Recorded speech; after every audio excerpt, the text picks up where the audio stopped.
Bobby from Magnolia has a question about moisture control. He's raised his house 8 feet off the ground. I think Wow. you've talked to him at some point on the air.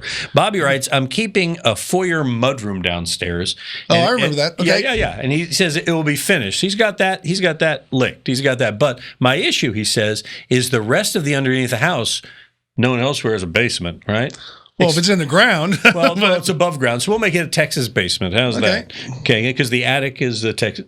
Anyway, that is the actual Texas basement. Yes. So anyway, he says I'm planning on making a 6,000 square foot area into an entertainment, public kind of dance floor kind of area. I don't know what his program is here, but I'm concerned. Yeah, well, Tin Hall is gone, so he's going to open that, right? But anyway, I'm concerned with moisture. I was looking at these trusses, and they seem very moist. He says the mildew up there is building up, and it's kind of fuzzy in places. And he's planning on putting some, but here's his plan, Tom. He says he wants to put poly over the insulation and then finish it with hardy wood or corrugated metal over that.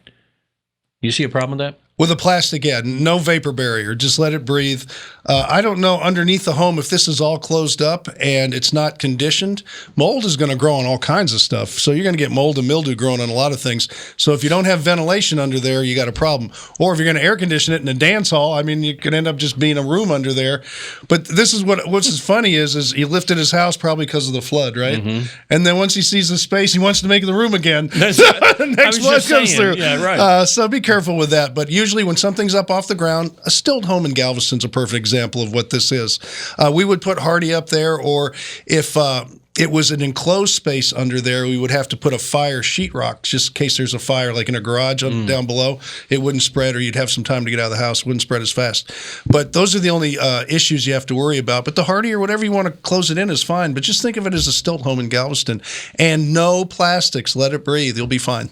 And you'll be fine if you got a question. Send it to us at HomeShowRadio.com. Check out our videos over here, and please subscribe to our channel. You'll see the new ones first.